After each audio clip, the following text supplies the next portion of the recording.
Les 6 manquements de notre époque. J'ai répertorié, plutôt le Seigneur m'a mis à cœur de parler de ces choses-là. Et pourquoi? Le meilleur moyen que ça continue d'aller mal, c'est de se mettre la tête dans le sable et de continuer comme ça. On ferme les yeux sur ce qui ne fonctionne pas. J'aimerais vous parler de 6 manquements ce matin. Le premier manque, c'est le manque de persévérance. Le manque de persévérance. Qu'est-ce que ça occasionne, le manque de persévérance? Plein de problèmes. Mais ce matin, je ne parlerai pas non plus de c'est quoi les manquements, puis les problèmes, puis les troubles. Mais j'aimerais plutôt aller d'une façon positive. Qu'est-ce que c'est la persévérance? Je vais citer la persévérance ou le manque. Ensuite, je vais dire ce que c'est pour donner le goût d'être persévérant. Ensuite, on va parler d'un exemple de persévérance dans la Bible. Et ensuite, on va aller voir des versets d'encouragement. Et pour les 6 manquements, nous allons parler de façon positive. Et non tout le temps dire « Ah, ça va mal, ça va mal, ça va mal ». Le but n'est pas ça. On vient ici pour apprendre. On vient ici pour être édifié. Pas pour être démoralisé puis vous dire « Vous manquez tous de persévérance ». Le but n'est pas de pointer. Le but est d'encourager puis de construire, d'édifier et de voir qu'est-ce que ça apporte d'extraordinaire. Alors, on commence. Qu'est-ce que la persévérance? Si tu parles à un plus jeune, c'est quoi la persévérance? C'est un mot qui est spécial. La persévérance, c'est la capacité de continuer à faire des efforts et de maintenir sa détermination. Capacité à faire des efforts et de maintenir sa détermination en dépit des difficultés puis des obstacles, puis des échecs. Tout le monde en a eu des échecs. Mais l'échec n'est pas négatif. C'est une école d'apprentissage pour s'améliorer. C'est sûr que si tu as raté ton mariage après 40 ans de mariage, là, il n'y a pas grand chance de t'améliorer. Tu as raté ton coup. Mais généralement, quand tu vis un échec, c'est une école d'apprentissage. À toutes les fois que j'ai manqué mon coup dans quelque chose, et ça m'est arrivé plusieurs fois.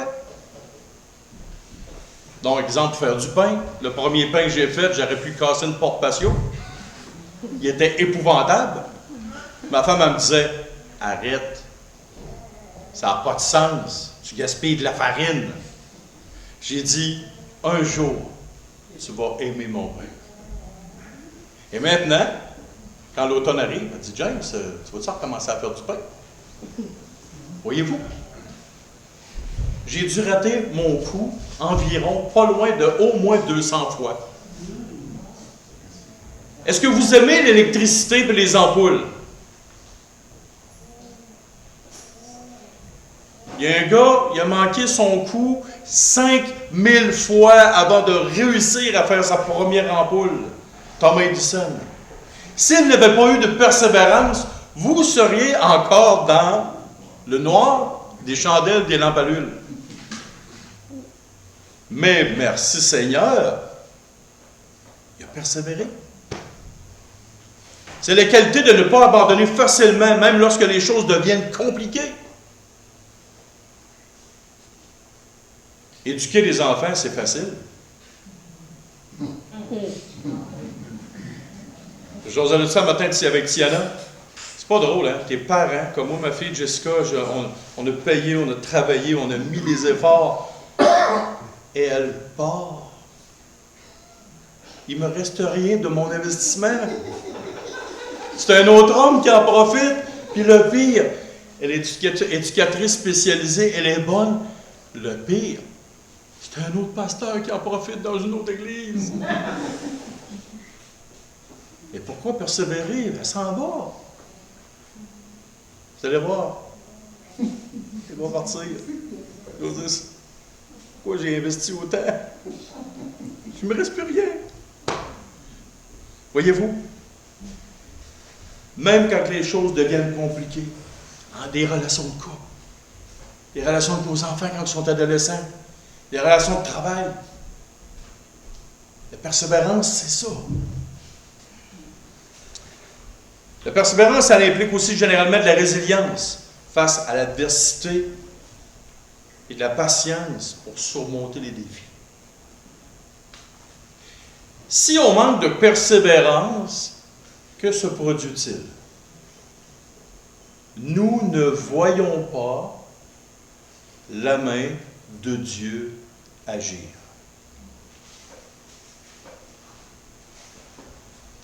Combien de fois j'ai eu envie d'étouffer ma fille Jessica? Ou de la remettre dans la boîte d'Amazon, de la renvoyer au magasin, et le sourire sur la boîte Amazon, c'est moi qui l'aurais eu dans le visage. Ah, les problèmes sont partis. On va avoir une télécommande pour mettre Jessica sur pause. Si je n'avais pas persévéré, si ma femme, surtout si ma femme n'avait pas persévéré, est-ce qu'elle serait devenue la femme qu'elle est aujourd'hui? Non. Nous avons vu la main de Dieu agir dans sa vie. Et si j'avais dit à ma femme, oh, on la renvoie à Amazon, on s'en débarrasse, on la met dans une famille d'accueil, est-ce qu'on aurait vu la main toute-puissante de Dieu? Et c'est ça. Il y a un exemple de persévérance dans la Bible. Le roi David. On dit souvent le roi David, mais est-ce qu'on parle de David comme étant le gardien de moutons? Premièrement, il était tout petit. Ça lui a pris combien de temps avant d'arriver à la cour du roi? Des années. Et pourtant, il savait qu'il était futur roi d'Israël. Il était obligé d'être persévérant, d'être patient. Et là, à un moment donné, David s'est rendu compte de ça. Oh, c'est lui qui va prendre ma place. Fait que là, il a commencé à avoir des idées noires. Et vous savez l'histoire. Mais David a persévéré. Persévéré dans cette voie-là. Malgré qu'il passait proche, presque à tous les jours, de se faire tuer par un envoyé.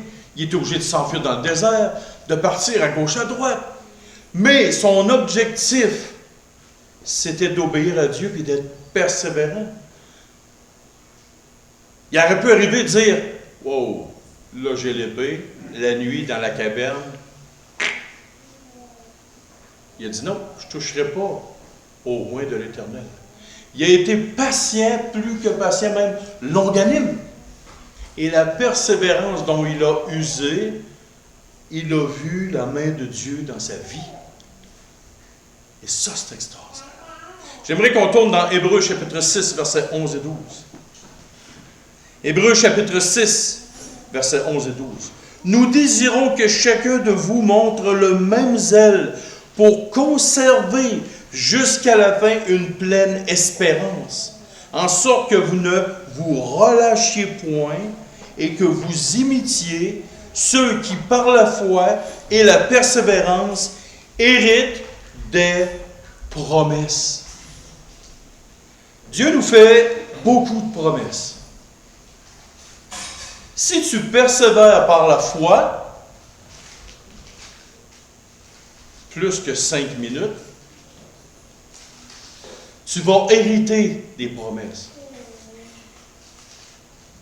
Qui reçoit une paye ici à toutes les semaines ou à tous les 15 jours? Vous avez votre paye pleine à la fin de la semaine ou des 15 jours. Pourquoi? Parce que vous avez fait vos 35 ou 40 heures. Vous avez persévéré et vous obtenez, pour le prix de votre persévérance, même s'il y a des collègues de travail qui vous tapent sur les nerfs, même si votre boss, même si les circonstances sont difficiles, même s'il y a des ratés, vous continuez et vous obtenez quelque chose. Il était bon le miel, hein? Il y a des fois, là, il faisait chaud. Il y a quelqu'un qui a persévéré pour vous donner du miel. Michel a dit, comme mon beau-père me dit souvent, s'il y en a une qui me pique, je mets le feu dans la roche. Il n'aurait pas voulu que je mette. Toutes les fois que je me suis fait piquer. Hey, tu te fais piquer, James? Oui.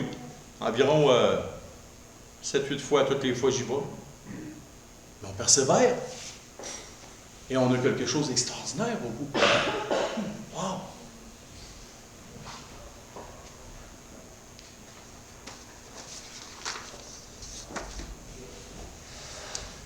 L'autre manque,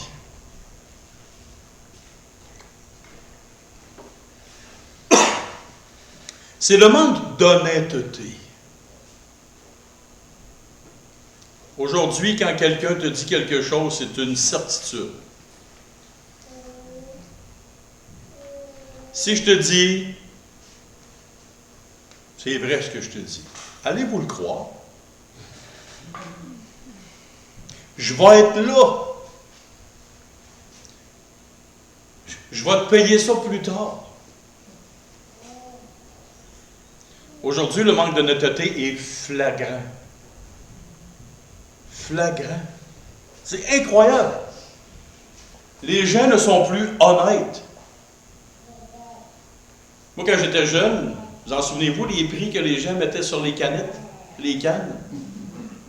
La première fois que j'ai été conscient d'une malhonnêteté, c'était avec un des conjoints de l'une de mes tantes qui n'est plus avec elle aujourd'hui. Lui, pour payer moins cher, il enlevait des étiquettes sur une chose, un article moins cher, et il le recollait sur une autre article qui était plus cher. Il échangeait les prix. Eh, misère! Et c'est épouvantable. Quelqu'un va à l'épicerie. Ah, la caissière, elle s'est trompée. Oh, elle m'a donné 10 $ de trop, de plus dans mes poches. Il y en a qui mettent de l'argent dans les poches. Vite. Jusqu'à quel point notre honnêteté va? Mais qu'est-ce que c'est l'honnêteté au final? L'honnêteté, c'est une qualité morale qui consiste à dire la vérité, à agir de manière intègre, sincère et droit, et à être dépourvu de tromperie, de mensonges ou de fraude. Être honnête, ça coûte cher. Ça coûte quelque chose d'être honnête aujourd'hui. Mais ça a toujours coûté quelque chose. Moi, j'ai toujours dit à mes filles, quand elles étaient plus jeunes, même aujourd'hui, même si ça te coûte quelque chose, sois honnête et dis la vérité.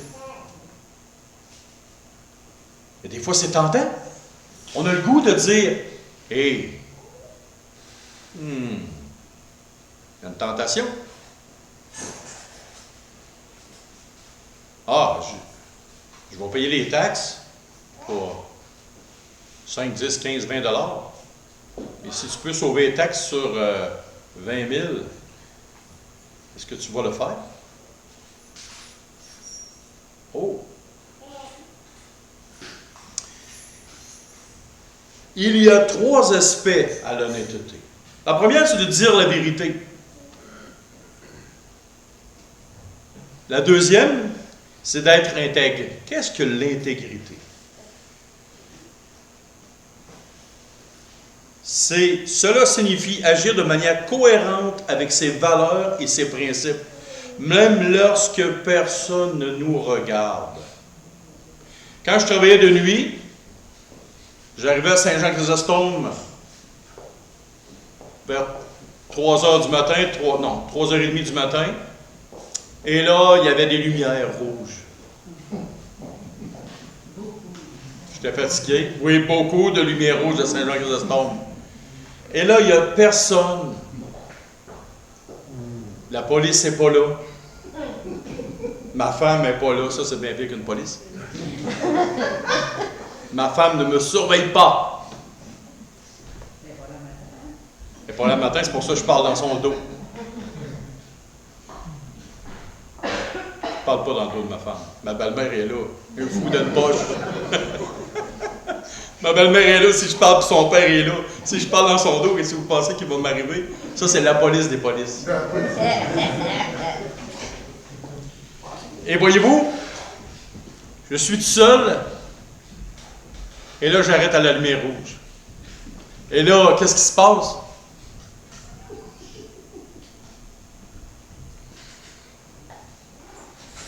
Là, je regarde la lumière. Là, je réfléchis, puis je réfléchis. Et là, le pied devient léger, hein? C'est bizarre, hein? Le pied devient léger. Qu'est-ce que je fais?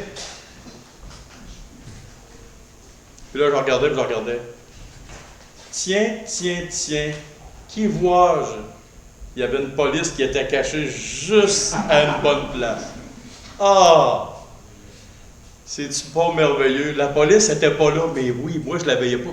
Je l'ai vu juste à peine.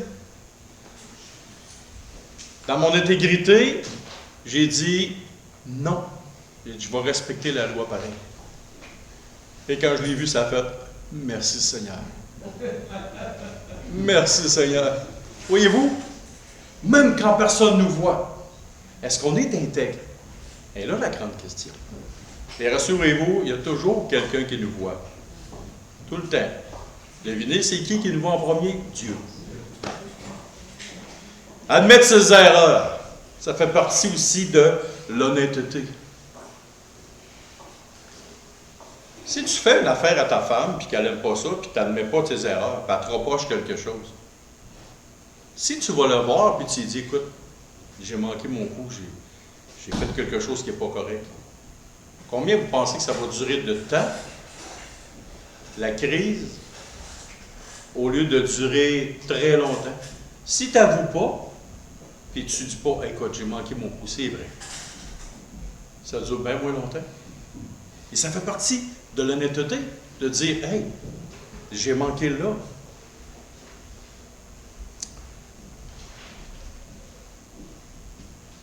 Est-ce qu'on a un exemple de la Bible d'un homme qui était honnête, un exemple d'honnêteté?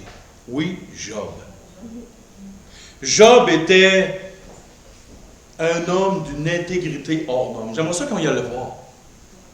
Et je peux vous dire une chose. Quand je lis le livre de Job, je regarde ce que cet homme-là a vécu. Hey, est-ce que je resterais intègre si Dieu m'enlèverait mes 2 filles d'un coup? S'il m'enlèverait ma santé d'un coup? S'il m'enlèverait tout? Est-ce que je serais aussi intègre que ça si je dormirais dans de la cendre? Et ça n'a pas duré qu'une semaine. Des mois et des mois de souffrance extrême. On va le voir dans Job chapitre 1, verset 1. Et regardez les mots qui sont pris. C'est assez incroyable. Job chapitre 1. Et l'Esprit de Dieu affirme ça de Job. Il y avait dans le pays d'Ut un homme qui s'appelait Job. Et cet homme était intègre et droit. Il craignait Dieu et se détournait du mal. Hey, quand l'Esprit de Dieu dit dans la parole, le cœur de l'homme est tortueux par-dessus toute chose, puis elle affirme d'un homme, et même Dieu dit au diable, as-tu regardé mon serviteur Job? Et ça devait être toute qu'une intégrité, toute qu'une droiture, cet homme-là. Et dans Job chapitre 2, versets 9 et 10, qu'est-ce qu'il est dit? Sa femme lui dit, tu demeures ferme dans ton intégrité, maudit Dieu et meurs. Mais Job lui répondit, tu parles comme une femme insensée. Quoi, nous recevons de Dieu le bien et nous ne recevrions pas aussi le mal? En tout cela, Job ne pécha point par ses lèvres. Hey!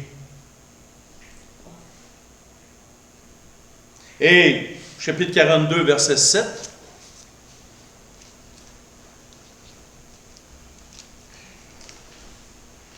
Après que l'Éternel lui a adressé ces paroles à Job, il dit à Éliphaz de Théman, « Ma colère est enflammée contre toi et contre tes 2 amis, parce que vous n'avez pas parlé de moi avec droiture comme l'a fait mon serviteur Job. » Imaginez-vous l'intégrité puis l'honnêteté de cet homme-là. Ça, c'est un exemple. C'est un exemple hors norme.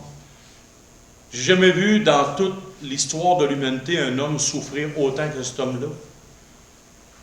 Là, à la fin, le monde, il va dire, « Ah ben oui, écoute, le gars, il a reçu le double, puis il a reçu aussi d'autres enfants. » Hey, tu perds un enfant, tu l'oublies. Il en a perdu 10. Et ils n'ont pas oublié, ses enfants. Tu pensez-vous qu'il y a un gars qui se lève le matin, ah, maintenant ça va bien, j'ai du saut, j'ai perdu une pelle, j'en ai racheté un autre au Canada de terre. Hey, c'est pas de même. Le souvenir, la douleur, c'est là. T'as beau passer par-dessus, mais la souffrance reste là. Et malgré tout ça, il est resté intègre, droit, honnête. Et ça, c'est un exemple.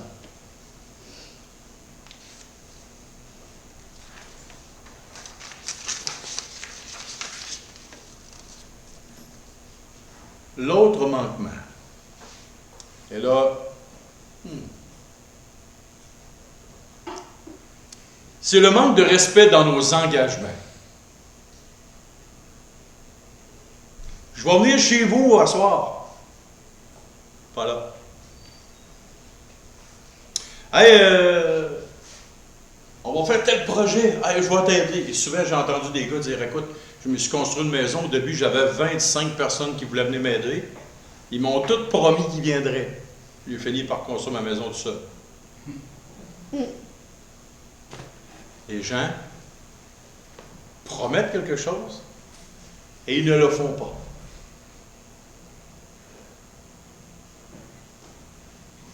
C'est quoi le respect de nos engagements? Qu'est-ce que ça signifie?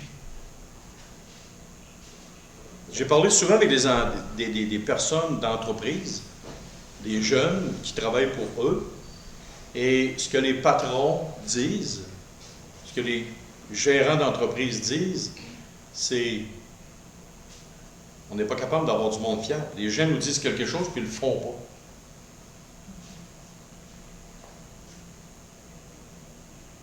Une grande vérité, savez-vous, une des personnes qui se fait le plus mentir au monde? Hein? Non, sur terre. Les pasteurs. Les pasteurs sont les personnes qui se font le plus mentir au monde. Savez-vous par qui? Par les chrétiens.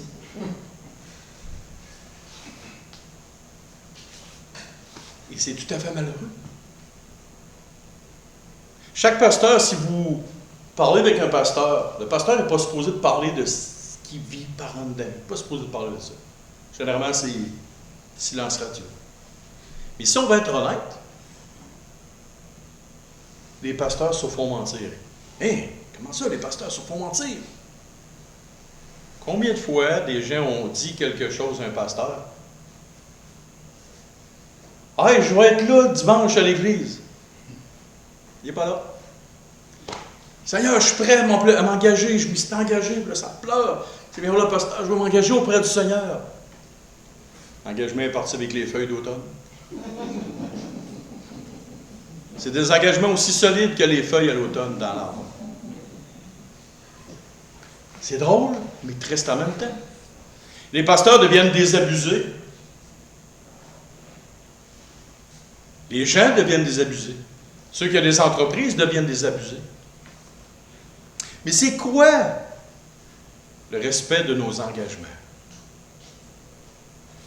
Honorer et tenir les promesses, les accords, les obligations et les responsabilités dans lesquelles nous nous sommes engagés. Si tout le monde qui m'avait dit « Oui, on va venir à l'église aujourd'hui », on serait rendu au moins 300-400. Honorer et tenir les promesses, les accords, les obligations, les responsabilités. S'acquitter de nos responsabilités de manière consciencieuse, diligente et fiable.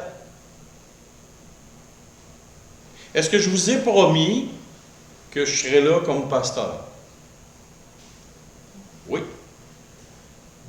Hier soir, j'avais un mariage, Saint-Gabriel de Brandon, c'était à Montréal, ou en haut de Montréal, à une demi-heure, 45 minutes de Montréal. Hier soir, ma femme, ma fille, mes deux filles, mon neveu, puis tout le monde, puis il y avait plein de ma famille, tout ça, ils sont allés se louer des chambres dans une auberge. À matin, ben, il y avait le papa de la mariée a invité tout le monde à faire un brunch. Wow! Où vous pensez que ça me tentait d'être ce matin? C'est du monde qui fait longtemps que je n'ai pas vu. C'est du monde que j'aime beaucoup. Où vous pensez que ça me tentait d'être ce matin? Humainement parlant. Hey, c'est mes neveux. Hey, en plus de ça, il y a un de mes neveux qui dit « Hey, mon oncle, ça fait longtemps que je veux faire de l'apiculture. J'aimerais ça que tu m'en parles. » Puis là, il était là. Et j'ai partagé une passion avec lui. On a discuté ensemble. À 8h30 hier soir, je suis parti. Pendant que tout le monde avait du plaisir ensemble lors du mariage. Pourquoi? Parce que je vous ai fait une promesse. Et j'ai tenu ma promesse. Même si j'avais plus de plaisir, j'ai tenu ma promesse. Il pleuvait, il mouillait. C'était des routes sinueuses pendant 45 km. Et j'étais là, parce que je vous ai fait une promesse.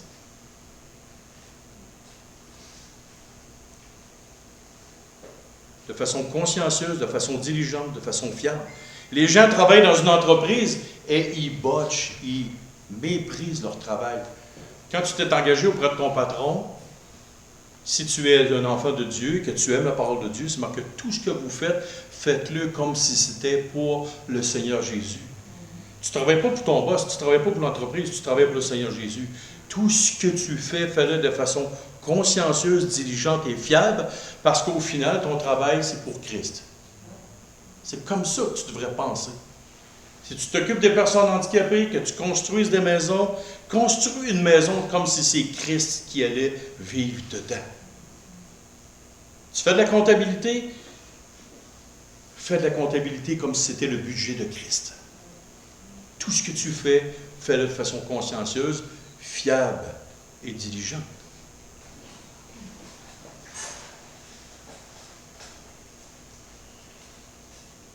Qu'est-ce que ça contribue? Ça contribue à établir et à maintenir des relations positives et solides. Puis le non-respect des engagements, qu'est-ce que ça l'entraîne? Si je vous aurais compté chacun une menterie, je me décide puis je compte une menterie à Julie. Ah, tiens, non. Ça serait quoi la relation qu'il y aurait? D'après moi, il n'y aurait peut-être plus de relation. Voyez-vous? Si je vous dis, oh, oui, je vais faire telle affaire, au final, je suis toujours en train de manquer ma parole. Ça ne marche pas. Un exemple d'engagement solide dans la Bible, c'est qui? Joseph. C'est un homme qui a tenu ses promesses, ses grands engagements, ses devoirs. Il a vécu une vie comme ça, émotionnellement. Il s'est fait vendre quand il était jeune. Il a travaillé pour Potiphar pendant plein d'années. Il a fait augmenter sa business et toutes ses affaires. Potiphar était béni. Là, sa femme a pogné un éclair de génie à Potiphar. Lui, il a pogné un air, il l'a envoyé en prison. En prison, il était fidèle envers son Dieu. Il a parlé. Il rêve. Ils sont sortis. Oui, oui, je vais penser à toi pendant que tu vas être en prison. Il l'a laissé là 2 ans de temps. Mais Joseph était fidèle. Il a augmenté. Il est sorti de là. Il est venu jusqu'à la cour du Pharaon. Il aurait pu dire, ouais, je me souviens d'un gars qui me laissait en prison pour rien. Puis là, j'ai le pouvoir entre les mains. Il aurait pu se faire couper la tête, puis pas à peu près. Puis dans ce temps-là, il n'y avait pas trop de besoin d'avocat. C'était juge, jury et bourreau. Il aurait pu. Mais, hein, Tiana aime ça. Mais, c'était quoi son engagement envers le peuple égyptien? Il était là, dans une circonstance, un peuple, il n'était pas vraiment dans son élément de confort maximum, il n'était pas chez eux, il n'était pas avec son papa, il s'ennuyait, il aurait pu dire, hey, moi je pogne une délégation, puis Dieu il avait parlé dans son cœur, tu restes là, tu respectes tes engagements, c'est parce que j'ai un plan de match. J'ai quelque chose. Parce que il a tenu ses engagements envers Dieu, il a été, Joseph, l'objet de la toute-puissance de Dieu. L'objet de la toute-puissance main de Dieu dans la vie de millions de personnes. Parce qu'il a été fidèle dans ses engagements. Matthieu 5 nous dit quoi? Que ton oui soit oui, que ton non soit non. Ce qui vient après, ce qu'on rajoute, vient du malin, vient du diable. Si je te dis oui, je le fais. Si je te dis non, c'est correct aussi. Mais dis pas oui pour manquer à ta promesse, à tes engagements. Si je ne me serais pas présenté ce matin, je serais venu ici pour la moitié d'un rien. La rue de Siena. Ah, je n'aurais pas tenu mon engagement. La pire chose que tu ne peux pas faire à une personne, c'est quand tu lui promets et que tu te désistes de tes engagements. Ça, c'est spécial. Maintenant, un autre manquement. Le manque de fidélité. Et la fidélité, c'est une qualité morale qui englobe la loyauté, la constance et l'engagement. Qu'est-ce que ça crée, le manque de fidélité? Si je décide de partir avec une autre femme, ou avec un autre homme, dans mon cas, ça me surprendrait, mais avec une autre femme. Si je décide de ne pas être fidèle aux engagements que j'ai promis à ma fille et mon gendre, papa, tant qu'il longtemps qu'il va respirer et que son petit coco va marcher encore, je vais être là pour vous. C'est sûr que si je viens tout croche puis le cerveau plus là, ben là, je ne serai plus là, mais là, à ma fête de mes 48 ans, cette année, j'ai reçu un beau cadre. Et il y avait des choses dedans. C'était wow. C'était mes deux filles, Josiane et Jessica, qui m'avaient écrit ça. J'ai été vraiment touché. Vraiment touché par ce qu'il y avait là-dedans.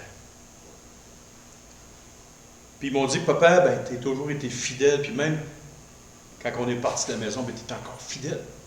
Hey, ça m'a touché. Mais c'est dur d'être fidèle. Ça va pas bien avec ta femme, il y a une crise. Il y a des idées noires qui te passent en tête. Là, tu t'arrêtes et tu te dis, hé, t'es pas brillant, t'es pas intelligent. Réfléchis. OK, parce qu'il y a une petite crise là, la fidélité prend le bord. Ah, ça ne te tente plus. Pas juste de fidélité pour être avec une autre femme. C'est pas juste ça, là. C'est pas juste de dire que je suis avec une autre femme. C'est quoi la fidélité aux réalités? Hey, je t'ai promis que je serais là pour toi dans les bons et les mauvais moments. Je me suis engagé. L'alliance que j'ai là, ça me rappelle que je suis fidèle à cette personne-là parce que je lui ai promis quelque chose. Pas juste d'adultère, là. Je t'ai promis que, et là, ça va faire bizarre quand je vais dire ça, je t'ai promis que toutes mes payes, je vais te les donner. Voyons, c'est donc bien bizarre, ce genre de langage-là, en 2023. Ça ne marche pas. Savez-vous quoi? Ça fait 28 ans que je suis marié, puis j'ai pas de chicane à propos de l'argent. Pourquoi?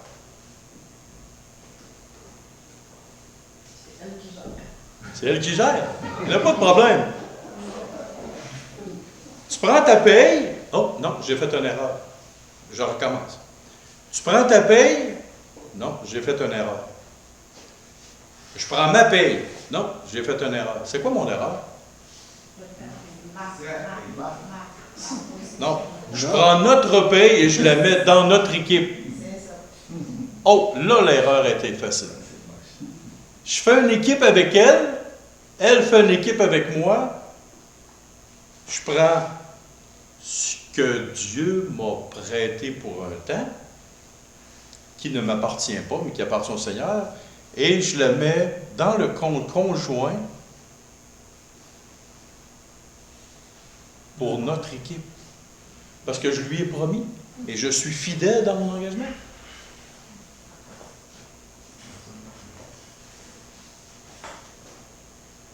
À vous de penser toutes les chicanes de couple qu'il y a?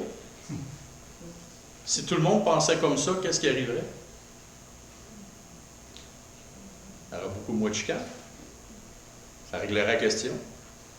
Surtout que tu travailles, c'est plus ton argent. Ça n'a jamais été ton argent, c'est l'argent du Seigneur. Il te la prête pour un temps, puis tout à la fin, tu la transfères. Tu prends du compte de banque de Dieu, tu la transfères dans un compte de banque d'équipe. La règle, c'est fini. Mais j'ai promis, je suis fidèle à mon engagement. Quand j'étais malade, puis je n'étais plus capable de me laver pendant 2 semaines de temps, qui m'a lavé? C'est elle. Partout, pas juste les mains. Elle était là, elle était fidèle. Elle a gardé sa fidélité. Donc, messieurs, pensez-y à 2 fois avant de dire à votre femme, tu payes la moitié, tu t'organises tout seul. Si tu n'es pas capable, tu t'organiseras. Un jour, tu vas tomber malade, puis un jour, tu vas réfléchir longuement à ce que tu auras dit. OK, parce que là, ça va bien, tu es plus fort que ta femme, ça va bien. Et quand la santé va te manquer, qui va être là, si, bien entendu, elle est encore là? Et pensons-y. Pensons-y.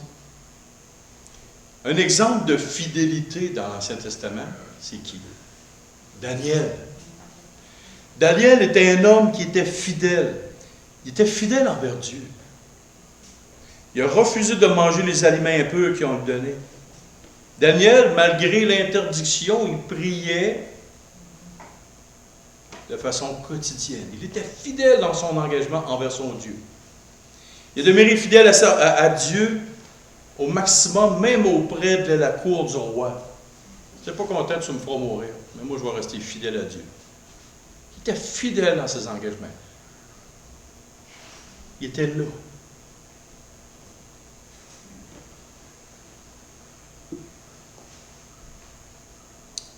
Il y a des versets que je ne lirai pas. Daniel chapitre 6, verset 4, Luc chapitre 16, verset 10 à 12, et 1 Corinthiens 4, 1 à 5. Mais celui-là, je vais le lire. 1 Corinthiens 4, verset 1 à 5.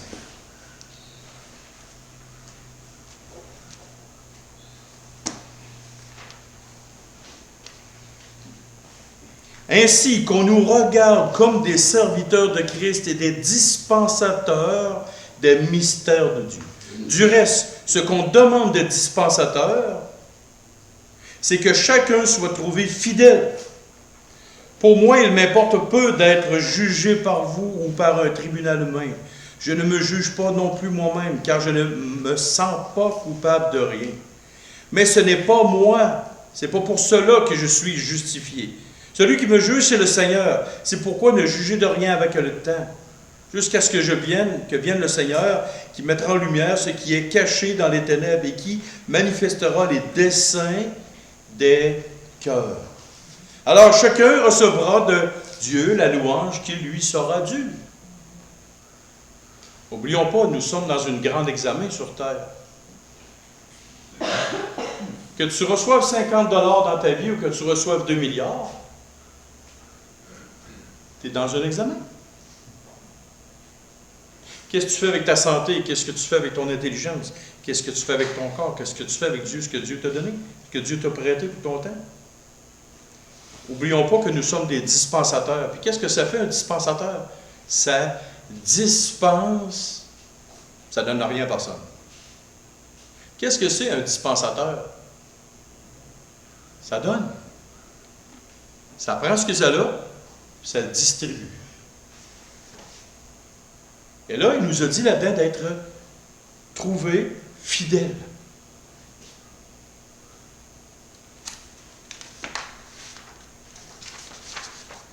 Un autre manque aujourd'hui, le manque de courage. Le courage est une qualité morale qui se manifeste lorsque quelqu'un fait preuve de bravoure, de détermination et de force d'esprit.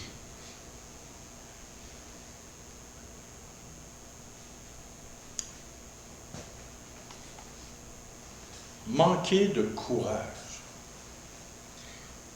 Le courage, ça sert à affronter les situations qui sont difficiles, dangereuses, effrayantes ou moralement exigeantes. C'est la capacité de surmonter la peur, l'incertitude, l'adversité afin d'accomplir quelque chose d'important. De faire ce qui est juste, même lorsque cela comporte des risques. Tu as le courage physique, tu as le courage moral, tu as le courage émotionnel, tu as le courage intellectuel. Le courage physique, émotionnel, intellectuel.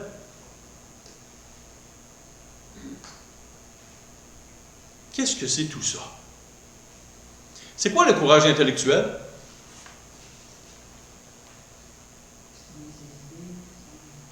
Comment? Exactement ça. Remettre en question les idées préconçues. La société apporte des idées. Est-ce qu'on est capable de se lever debout et dire « ça ne marche pas ». Qui a le courage de dire aujourd'hui que les Juifs sont à leur place dans leur pays? Parce que Dieu le dit. Parce que c'est leur pays, Dieu leur a donné, c'est leur territoire. Et ça, c'est la parole de Dieu qui le dit, c'est pas moi. Est-ce qu'on a le courage de dire telle chose? La société affirme quelque chose. Est-ce qu'on a le courage de nos convictions? Même si ça ne plaît pas aux gens autour de soi. Ça, c'est le courage intellectuel. Le courage physique, c'est quoi? Aujourd'hui, on entend souvent dire « Ah, ça me tente pas. Ah, mais j'ai faim. » Mais qu'est-ce que tu pourrais faire pour te nourrir? Tente pas. As-tu déjà pensé à aller travailler ou à prendre des semences puis à les planter dans la terre? Ah, mais la terre est où? Ben là-bas, il faut que tu apprennes là puis tu la ramènes là. Pour te faire un jardin puis planter des semences. Ah, t'as pas. Hey, peux-tu le faire pour moi? Non? Lisez tous les proverbes qui parlent de la paresse. Vous allez voir c'est quoi une bonne petite idée, le courage physique. Le courage physique, c'est pas évident. Hey, le courage émotionnel aussi, c'est quoi le courage émotionnel? Qu'est-ce que le courage émotionnel? La gestion de ses émotions, notamment la capacité de faire face à la douleur, à la tristesse, à la peur, à l'anxiété, de manière constructive et à persévérer malgré ses émotions. Tout le monde a des coups durs dans la vie, sans exception. On vit des situations terribles, à gauche, à droite. On a envie, sauf les pasteurs, bien sûr, parce qu'eux autres, c'est des êtres divins, puis il n'y a pas de problème avec ça. C'est une folie de penser ça. Les pasteurs, n'importe qui. On est humain, on a des pantalons, on a des souliers, on est humain comme les autres. On vit toutes des situations dures. Mais est-ce qu'on a le courage émotionnel d'affronter ces choses-là? Et vers qui on se tourne pour affronter ces choses-là? Le courage moral aussi, c'est quoi? Le courage physique. Maintenant, un personnage qui vraiment, moi, m'encourage beaucoup, qui a eu toutes les gammes possibles et impossibles de sortes de courage, c'était Moïse. Hey! Tu sais que tu es juif, tu es dans une gang avec une gang de personnes en haut, puis là, il n'y a pas grand monde qui t'aime la face. Et là, tu préfères être avec les Juifs. Et là, tu sais aussi que si tu préfères être avec les Juifs, oh, papa, toute la puissance, le pouvoir que tu as, c'est terminé. L'argent que tu as, c'est terminé. La position sociale, avant, tout le monde te disait « Monsieur, monsieur ». Après ça, tout le monde te regarde. Un gardien de mouton. Une petite cochonnerie. Tu perds de ton statut, tu portes de héros à zéro. Parce que tu as le courage de tes convictions, de tes émotions. Tu perds tout. Ensuite de ça, ben, pour avoir eu beaucoup de courage, là, tu sors de là, et là, tu as un fou furieux qui te court après, qui veut te couper la tête. Hein? Mais là, ouf, ok, tu t'en sors. Mais là, tu penses que tu es sorti du bois. Oh non! Les personnes avec qui j'étais, ils font des niaiseries. Puis là, ben moi, je prie pour les conduire 40 ans dans le désert au lieu de 2-3 semaines. Si les Israélites n'avaient pas fait leur stupidité dans le désert, ben qu'est-ce qui aurait arrivé? 2-3 semaines, la traversée était finie, puis on se rend en Canaan. Non, il faut que je supporte des chialeux pendant 40 ans. Moi, j'aurais pas les nerfs. 2 millions de personnes environ qui critiquent du matin jusqu'au soir pendant 40 heures, pas de break, même pas les fins de semaine. Tu sais que demain matin, quand tu te réveilles, ça chiale encore. T'as quand même pas pire. 2 coups sur un rocher au lieu d'un, après 40 ans. Moi, j'avais eu une baguette, j'aurais appelé ça mon ajusteur d'attitude. J'aurais eu une couple de personnes que j'aurais ajusté l'attitude. Lui, il est un homme courageux comme c'est pas possible. Puis le plus grand courage, quand tout le monde avait peur, en fou, parce qu'il y avait des éclairs du tonnerre, des trompettes comme ça se pouvait pas, lui était direct là, à côté. Il avait le courage. Voyez-vous, ça c'est un exemple de courage. Il était là tout le temps, peu importe la situation. Tu avais tout que du courage, Moïse. Ça, c'est... Wow! Les versets clés pour l'encouragement. 1 Corinthiens 16, 13. On va le lire. Et ça, c'est spécial. Il y a une expression là-dedans qu'on va lire ensemble. 1 Corinthiens, chapitre 16, verset 13. Pour les Québécois, je vais vous demander si vous reconnaissez cette expression-là. 1 Corinthiens, chapitre 16, verset 13.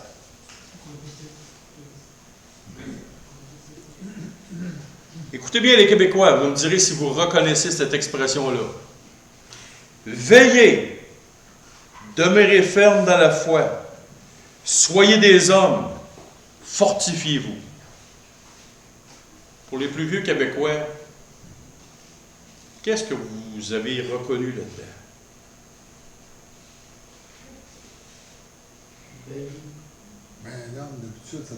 Fais un homme de toi. Au Québec, va travailler, fais un homme de toi, tiens-toi debout. Au Québec, les plus vieux parlent de même. Moi, je me laisse fait dire plus qu'une fois, quand j'étais jeune. Lève-toi debout, tiens-toi debout, fais un homme de toi. Qu'est-ce que ça signifiait quand un plus vieux disait ça à un plus jeune? Parle pas, réfléchis pas, lève-toi debout, puis fais un homme de toi. Et ça, c'est pratique. Mais aujourd'hui, on a plein de mots, pas de colonnes. Peur d'avoir peur. S'il y a une guerre, d'après moi, tu es le premier à mourir.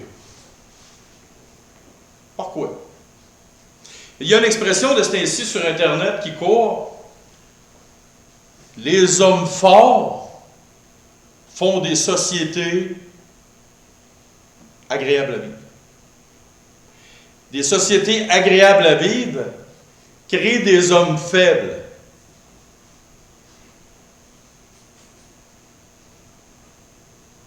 Des hommes faibles créent des situations critiques et dures. Et des situations critiques et dures, qu'est-ce que ça crée? Des hommes forts. Et c'est une roue qui est vraie. Si vous auriez parlé avec un cultivateur, il a 100 ans, il aurait regardé les cultivateurs d'aujourd'hui, qu'est-ce qu'il aurait dit? Moi, mon grand-père, une fois que je l'ai vu, il pêchait du poisson. Il était en Gaspésie. Moi, il m'avait dit, les pêcheurs aujourd'hui, c'est tous des momounes. Il dit, nous autres, dans le temps, là, on prenait nos mains, on allait chercher le filet, plein de morues, plein de poissons, On les amenait dans l'eau frette, nous-mêmes, on se mettait de la graisse, puis on travaillait, on arrachait. Puis il disait, après ça, c'était pas fini. Quand la saison était finie, on partait dans le bois, puis on allait bûcher des 13, 14, 15, 16 heures par jour. Aujourd'hui, ça travaille dans une épicerie, puis c'est fatigué. Fais l'homme de toi! Mais moi, c'était mon grand-père. Il est né en 1909. Ma grand-mère était plus raide que mon grand-père. Ça a bâti des hommes solides aussi. Aujourd'hui, ça travaille chez Tim Hortons. Je suis fatigué. Ça travaille 4 heures. Petit. C'est pas des hommes.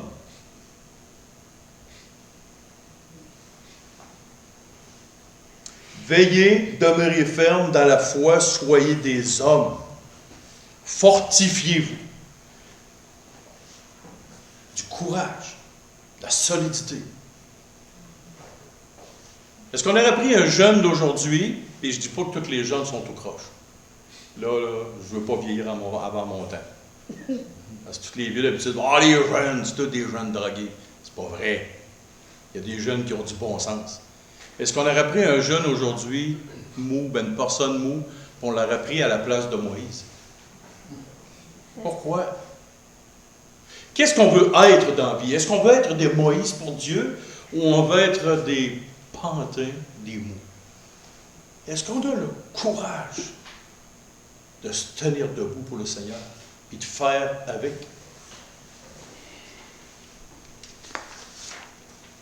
Et le dernier manquement, c'est le manque de jugement. Qu'est-ce que ça veut dire avoir du jugement? Ça veut dire je juge tout le monde, toute personne est correcte? Non. On ne parle pas de ça. On ne parle pas de regarder les autres. Mais qu'est-ce que ça signifie d'avoir du jugement? Des fois, tu vois des situations. Ça vous tente-tu? Je vais vous conter une petite histoire drôle. Et là, vous allez rire. Je m'en vais chez Post Canada cette semaine. Puis là, Suzy, elle voulait retourner 2 écrans. On remet les écrans comme il faut dans les 2 boîtes.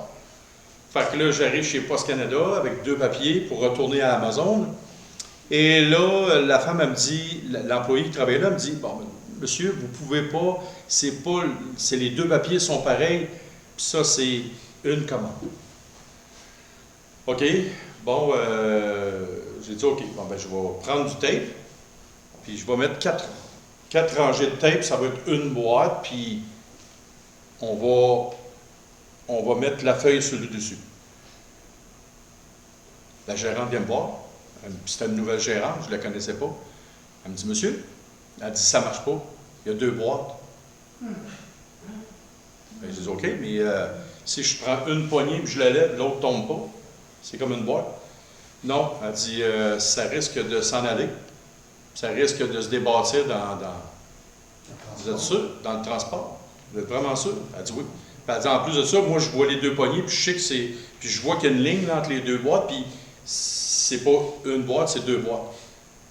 Puis je vois pas les 2 poignées. Puis je vois les 2 poignées.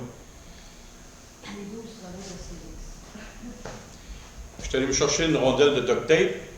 J'ai tout entouré la boîte en gris. J'ai calfeutré le fond. J'ai laissé juste le dessus avec ça. Je suis revenu au magasin. Et là, la madame, elle me dit, ah, OK, là, je ne vois plus les 2 poignées, puis ça, c'est une boîte.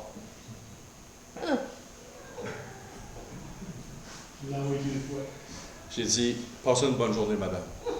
Ah, mais non, on n'essaie pas de comprendre. On n'essaie pas de comprendre. C'était une boîte, elle ne voyait plus les 2 poignées. J'ai lâché prise. Mais ça, c'est un exemple banal. Et il y en a partout, tout le temps. Oh.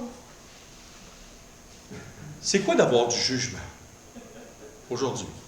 C'est quoi d'avoir du jugement, de réfléchir?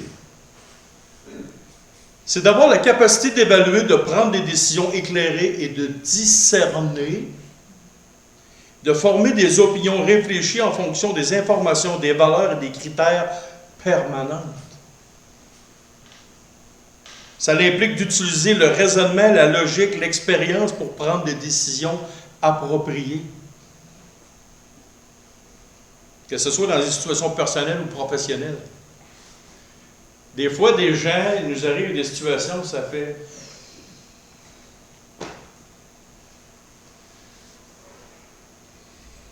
Le jugement, c'est... Tu as des évaluations d'informations. Tu reçois les informations. C'est de discerner ce qui est pertinent, ce qui est fiable. Aujourd'hui, tu vois des choses sur Internet, tu te dis, et misère, le manque de jugement. Les gens posent un geste, ils disent de quoi sur Internet. Savez-vous que Céline Dion est morte? Céline Dion est morte, elle a eu des funérailles, puis elle est enterrée. Là, il y a plein de monde qui partage ça sur les réseaux sociaux. 2 semaines après sa mort, Céline Dion est ressuscitée des morts. Et elle a fait une vidéo sur Internet pour dire qu'elle n'était pas morte.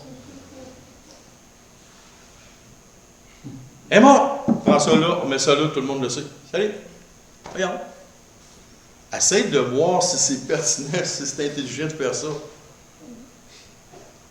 Voyez-vous? Prise de décision éclairée.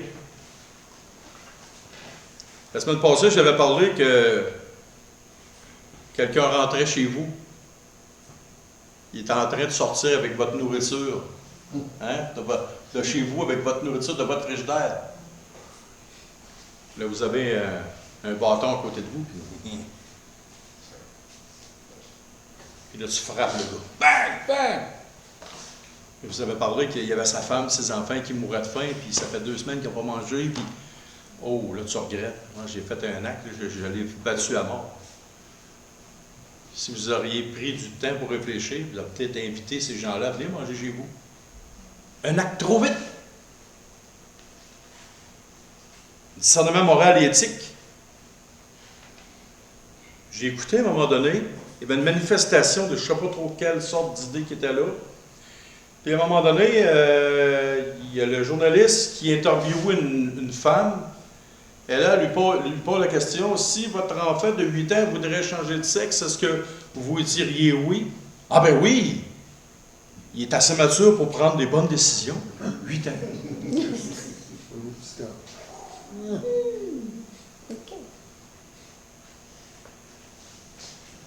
Quand tu demandes à un enfant ce qu'il veut faire dans la vie, là, il va être premier ministre, chanteur, chirurgien, puis à tous les 2 jours, ça change.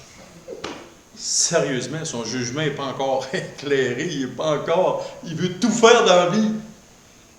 Il veut même se marier avec sa mère.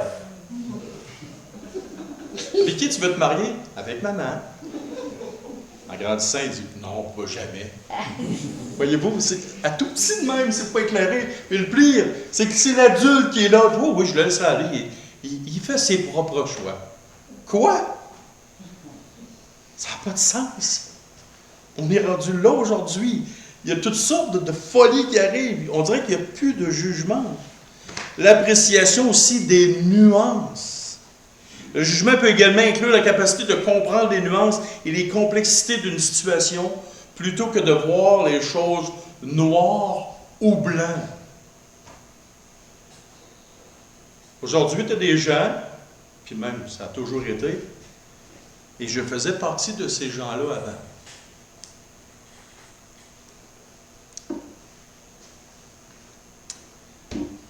Je vous mets devant une situation.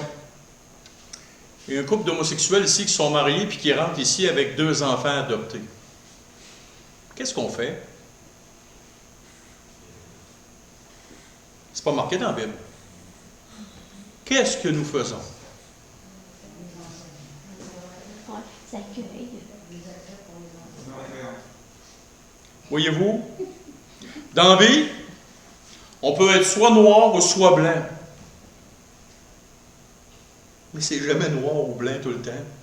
Il y a des situations que des fois ça fait « Qu'est-ce qu'on fait un homme qui a changé de sexe ici et qui est transformé?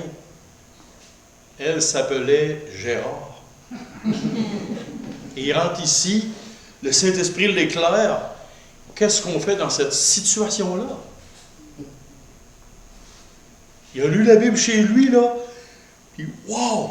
Il découvre les vérités. L'Esprit Saint l'éclaire. Il rentre ici, puis il dit, « Hey, écoute, pour moi, physiquement, il est trop tard. qu'est-ce que je fais? Qu'est-ce qu'on fait? Il n'y a pas de zone blanche, c'est pas tout le temps bleu et gris. Un musulman qui rentre ici avec 4 femmes et 12 enfants. Qu'est-ce qu'on fait? Il peut juste pas devenir ancien. Pensez-vous que dans le temps de l'apôtre Paul, la polygamie, c'était pas quelque chose de courant? On est au Québec avec des lois du Québec, mais va-t'en dans d'autres pays, c'est pas ça. On a encore certaines. Voyez-vous?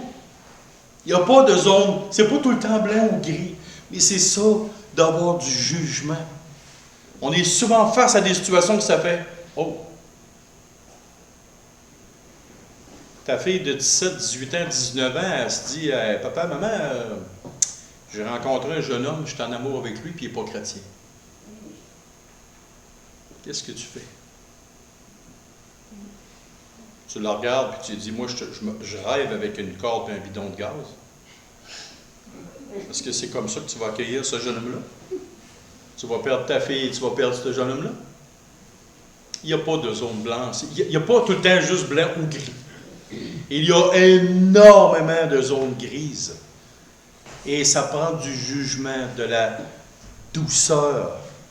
Ça prend d'être éclairé, ça prend du temps, ça prend d'avoir plein d'informations. C'est tellement, tellement délicat.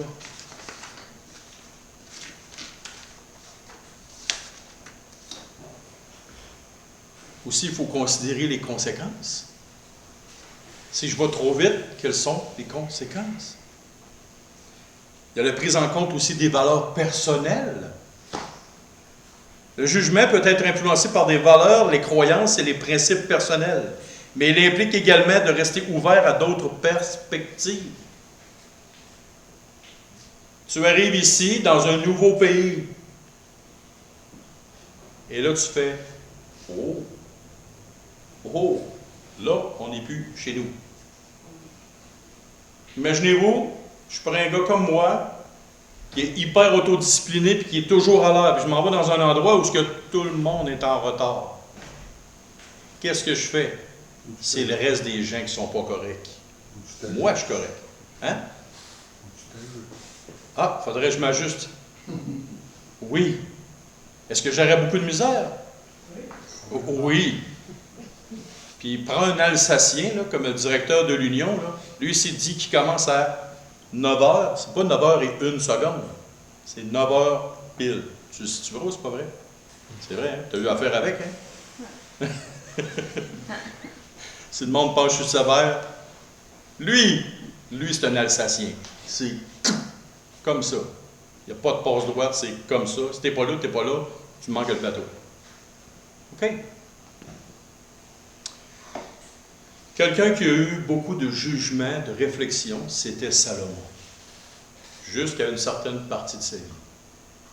Mais Dieu lui a donné tout ce qu'il fallait pour comprendre plein de choses.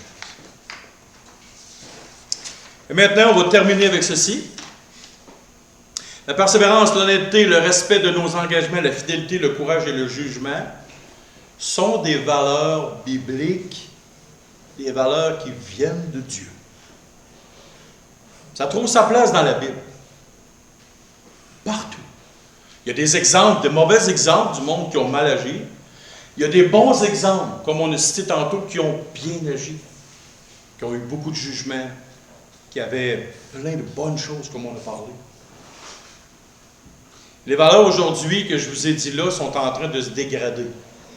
C'est en train de tomber.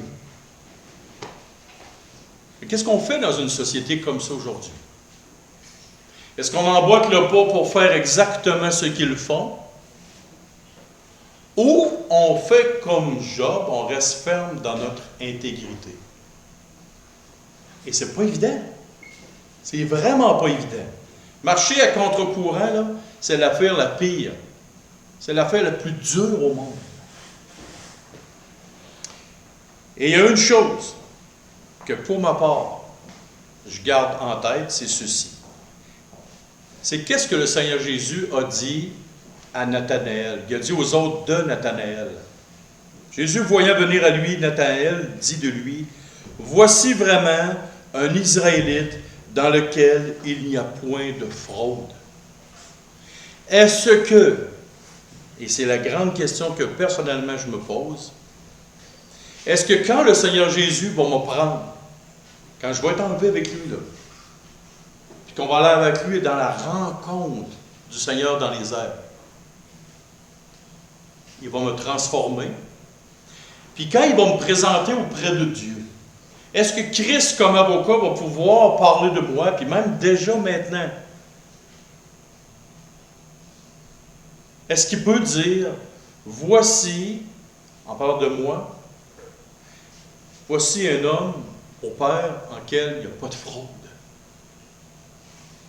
C'est quoi la fraude? C'est tout ce qui est pas vrai. Tout ce qui est là, tout ce que je vous ai parlé, les 6 manquements, est-ce que j'ai déjà manqué mon coup avec ça? Est-ce que je vais manquer encore mon coup? Possiblement à certains endroits. Mais est-ce que je m'efforce toujours d'aller dans cette direction-là? Oui. Puis j'aimerais ça un jour que le Seigneur Jésus dise de moi, auprès du Père, voici un homme en qui il n'y a pas de fraude. S'il le dit Nathanaël, il peut sûrement le dire de moi. Alors, on va prier là-dessus, puis on va terminer, on va conclure avec ça. Seigneur Dieu et Père, merci de ta bonté et de ta grâce. Cette grâce au Père qui permet que tu puisses nous pardonner de tous nos manquements, Seigneur. Alors, au Père, merci pour ce matin. Que ton Esprit Saint, au travers de ta parole, au travers de ces mots, Seigneur, qui ont été dictés, nous transforme, nous fasse prendre conscience de ces manquements, Seigneur. Et s'il s'y trouve chez nous, même dans les plus petits détails, alors travaille-les, enlève-les, Seigneur, et tout ça pour ta gloire, Père. Et c'est au nom de ton Fils, le Seigneur Jésus, que nous te prions. Amen. Amen. Alors, j'espère que ces choses-là vous ont été pratiques et édifiantes et je vous encourage à revenir chaque dimanche. Passez une bonne semaine.